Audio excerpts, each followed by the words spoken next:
Hi friends, welcome to Telugu defence news. America ప్రపంచానికి మరో shock ఇచ్చింది. Donald Trump American defence secretary, US air force జనరల్తో కలిసి F-47 అనే ఒక న్యూ మోస్ట్ అడ్వాన్స్డ్ ఫైటర్ జెట్ని పరిచయం చేశాడు. ట్రంప్ అమెరికాకి 47వ ప్రెసిడెంట్. దానికి సింబాలిక్గా అన్నట్టు F-47 అని ఈ పేరు పెట్టాడు. Next generation air dominance NGAD ప్రాజెక్ట్లో భాగంగా ఈ 6th జనరేషన్ జెట్ని అమెరికా డెవలప్ చేస్తుంది. ఇది లెజెండరీ జెట్గా ఉన్న F-22 ర్యాప్టర్ని రీప్లేస్ చేయబోతుంది.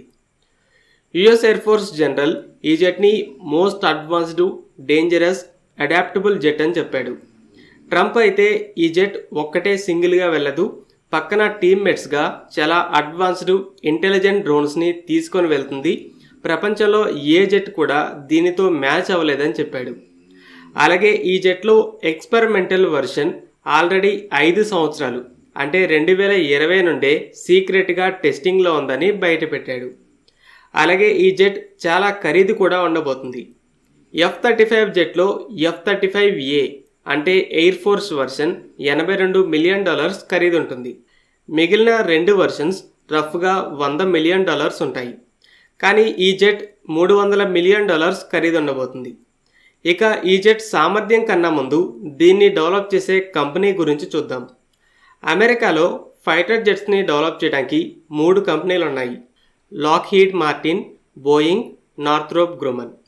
4th జనరేషన్లో లాక్హీడ్ F-16 జెట్స్ని మ్యానుఫ్యాక్చర్ చేస్తే బోయింగ్ F-15, F-18 జెట్స్ని. ఇక 5th జనరేషన్కి వచ్చేసరికి అమెరికా పోటీ పెట్టింది. అడ్వాన్స్డ్ టాక్టికల్ ఫైటర్ అనే ప్రాజెక్ట్లో లాక్హీడ్ YF-22, నార్థ్రోప్ YF-23 అనే ఎక్స్పెరిమెంటల్ వర్షన్స్ని రెడీ చేసి 7 సంవత్సరాలు యుఎస్ ఎయిర్ ఫోర్స్ ఆధ్వర్యంలో టెస్ట్ చేశాయి. ఎయిర్ ఫోర్స్ YF-22ని ఎంచుకోగా అది మరో 8 సంవత్సరాల్లో F-22 ర్యాప్టర్లా మారింది. అలాగే జాయింట్ స్ట్రైక్ ప్రాజెక్ట్లో లాక్హీడ్ X-35, బోయింగ్ X-32 అనే ఎక్స్పెరిమెంటల్ వర్షన్స్ని రెడీ చేశాయి. దీని నుండి X-35 F-35గా మారింది. ఇలా లాక్హీడ్ 5th జనరేషన్ ప్రాజెక్ట్స్లో నార్థ్రోప్, బోయింగ్లని ఓడించి 2 ప్రోగ్రామ్స్లో కూడా విన్ అయింది. కానీ ఈసారి బోయింగ్ లాక్హీడ్ని ఓడించింది. నార్థ్రోప్ గ్రూమన్ అయితే ముందే తప్పుకొని బాంబర్స్ మీద దృష్టి పెట్టింది. అయితే ట్రంప్ ఈ F-47 జెట్ డెవలప్మెంట్కి ఫండింగ్గా $20 బిలియన్ కాంట్రాక్ట్ని బోయింగ్తో సైన్ చేశాడు. లాక్హీడ్ NGAD ప్రోటోటైప్ని రెడీ చేసిందో లేదో తెలియదు, కానీ 5 సంవత్సరాల్లో బోయింగ్ని సెలెక్ట్ చేశారు. మనం ఈ ఫండింగ్ని కంపేర్ చేస్తే AMCA డెవలప్మెంట్కి అలాట్ చేసిన ఫండింగ్ 15,000 కోట్ల రూపాయలు, అంటే $2 బిలియన్ కంటే కొంచెం తక్కువ. F-47 6th జనరేషనే కానీ America fighter jet research and డెవలప్మెంట్లో ఎంత హెవీగా ఇన్వెస్ట్ చేస్తుందో చెప్పొచ్చు. సో బోయింగ్ లీడర్గా ఉన్న లాక్హీడ్ని ఓడించి ఈ $20 బిలియన్ కాంట్రాక్ట్ని విన్ అయింది. ఇక ఈ జెట్ సామర్థ్యాన్ని చూస్తే America speed, range, stealth, smart టెక్నాలజీస్ని మిక్స్ చేసి ఈ అడ్వాన్స్డ్ జెట్ని డెవలప్ చేస్తుంది. First design. 5th జనరేషన్లో ముఖ్యమైన టెక్నాలజీ స్టెల్త్, అంటే రెడార్లు పసిగట్టకుండా శత్రువుల ఎయిర్ స్పేస్లోకి చొరబట్టడం. స్టెల్త్ విషయంలో ప్రజెంట్ ఉన్న 4 జెట్స్లో F-22 ర్యాప్టర్ టాప్ ప్లేస్లో ఉంది. అయితే ఈ 6th జనరేషన్ జెట్లో టైల్స్ లేవు, కాబట్టి రెడార్ వేవ్స్ బౌన్స్ అవ్వడానికి సర్ఫేస్లు తగ్గిపోతాయి.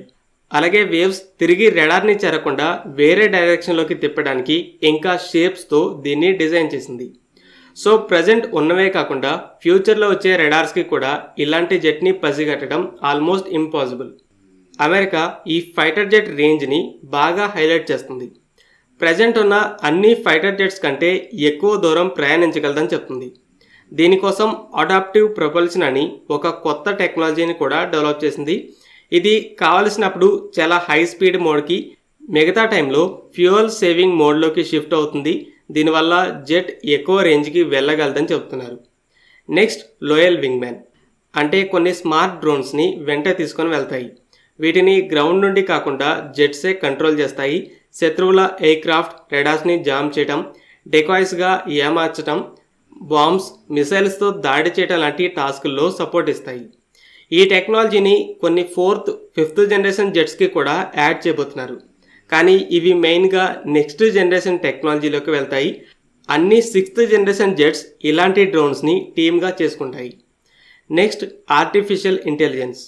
రెడార్లు, సెన్సార్లు గ్యాదర్ చేసిన డేటాని ఫాస్ట్గా అనలైజ్ చేసి పైలట్స్ టార్గెట్ని ఫాస్ట్గా ఐడెంటిఫై చేసుకొని రియాక్ట్ అయ్యే విధంగా ఈ స్మార్ట్ టెక్నాలజీ కూడా ఉండబోతుంది.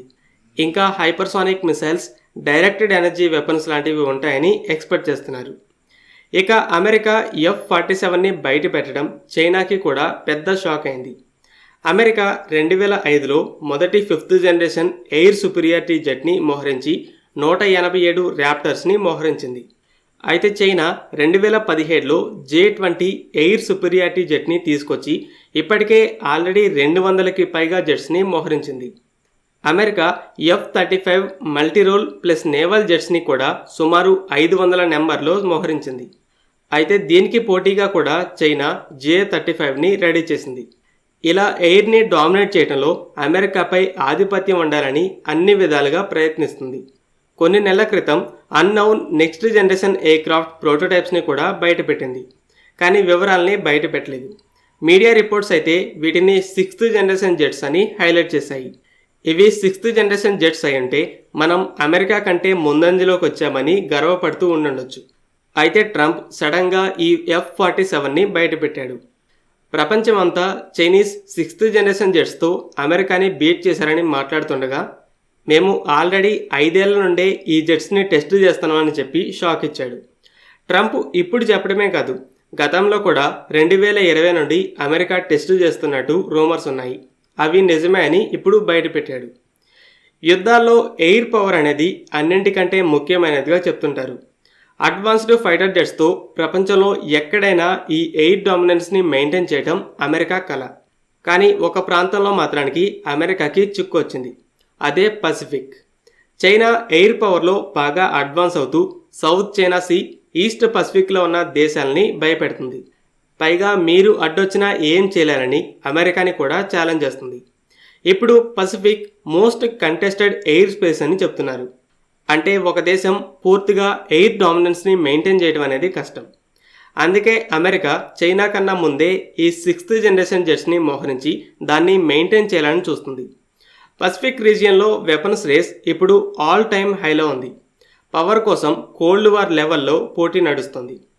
F-22 ర్యాప్టర్ లాగానే అమెరికా ఈ F-47ని ఎక్స్పోర్ట్ చేయకుండా బ్యాన్ చేయడానికైతే ఛాన్స్ ఉంది. అందుకేనేమో జపాన్ అమెరికాతో కాకుండా UK, ఇటలీలతో కలిసి GCAV ప్రాజెక్టులో జాయిన్ అయింది. ఫ్రాన్స్, జర్మనీ, స్పెయిన్లు కలిసి FCAS ప్రాజెక్టులో ఉన్నాయి. రష్యా అయితే అధికారికంగా ఎలాంటి ప్రాజెక్టుల గురించి బయటపెట్టలేదు. ప్రస్తుతం MiG-41 అనే పేరు సర్క్యులేట్ అవుతుంది. ఈ సంవత్సరంలో టెస్టింగ్ మొదలవుతుందని కూడా కొన్ని రూమర్స్ ఉన్నాయి. కానీ Su-57 ప్రాజెక్టులో ప్రోగ్రెస్ని చూస్తే దీనికి ఛాన్సెస్ అనేవి తక్కువ. సో ఫైనల్లీ అమెరికా F-47తో మరోసారి సర్ప్రైజ్ ఇచ్చింది. ఫ్రెండ్స్, ఈ వీడియో మీకు నచ్చినట్లయితే లైక్ చేయండి. అలాగే మరిన్ని ఇంపార్టెంట్ డిఫెన్స్ అప్డేట్స్ కోసం మన ఛానల్ని సబ్స్క్రైబ్ చేసుకోండి.